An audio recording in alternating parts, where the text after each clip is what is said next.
এই ঘর বাড়ি আমি কি করে আমি যে তুলবো, আপনারা আমাকে সবাই সহযোগিতা করবেন। আসলে আমি আর কি বলবো আর। এই পরিবারের মতো মানুষ খুব কমে আছে। আমি এমনও শুনেছি মাঝে মাঝে যে আসলে যারা মাঝে মাঝে না খেয়ে থাকতো কিন্তু বলতো না। আমার সাহায্যর ভিডিওটা বেশি বেশি করে শেয়ার করবেন। আসসালামু আলাইকুম। আসলে আমি একজন অভাবী একজন পরিবার।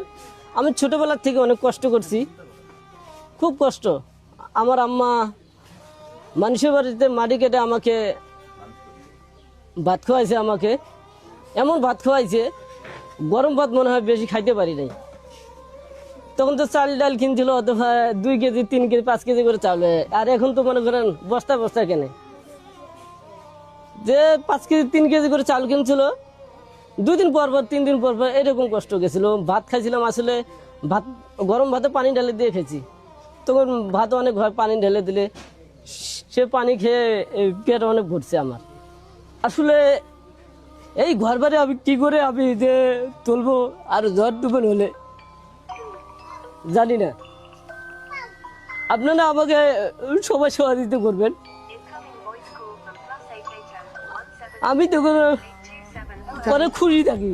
আসলে আমার বাড়ি জেলাটা পছন্দ নাই, এটা আমার ফুপুর জায়গা। আমার ফুপুটাও মারা গেছে, এখন আছে আমার ফুপুতে ভাই আছে। আসলে আমি আর কি বলবো আর। একজন সহজ সরল মানুষের কান্না দেখলেন আপনারা। তিনি এতটাই অসহায়, তার নিজস্ব জায়গা জমি নেই, তিনি না খেয়েছিল, তার বাবা মা অসুস্থ, তার যে বাড়ির জায়গাটা, আমি যেখানে দাঁড়িয়ে আছি বাড়ির জায়গাটাও তার না। তো আমরা চাচ্ছিলাম এই ভাইকে আমরা জমি ক্রয় করে দেব। তো সেক্ষেত্রে জমি ক্রয়ের জন্য 5% জমি প্রায় 5 লক্ষ টাকার প্রয়োজন, এবং তার টিন শেড বাড়ির জন্য 5 লক্ষ টাকার প্রয়োজন। টোটালে 10 লক্ষ টাকা প্রয়োজন হইলে এই অসহায় ভাইটি, এই ভাইরাল তাজু ভাইটি তার বাকিটা জীবন অনেক সুখে শান্তিতে কাটাতে পারবে।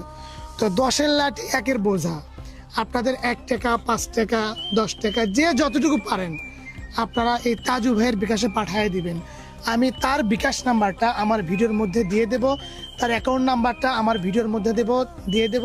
আপনারা যে যতটুকু পারেন এই ভাইয়ের মুখের দিকে তাকিয়ে, এই অসহায় ভাইটির মুখের দিকে তাকিয়ে, তার চোখের পানির দিকে তাকিয়ে আপনারা যে যতটুকু পারেন একটু সহযোগিতা করবেন। আমি তাজুর ওয়ার্ডেরই মেম্বার, রানিং মেম্বার। আসলে আমাদের এলাকায় এর মতন, এই পরিবারের মতো মানুষ খুব কমে আছে। আমি এমনও শুনেছি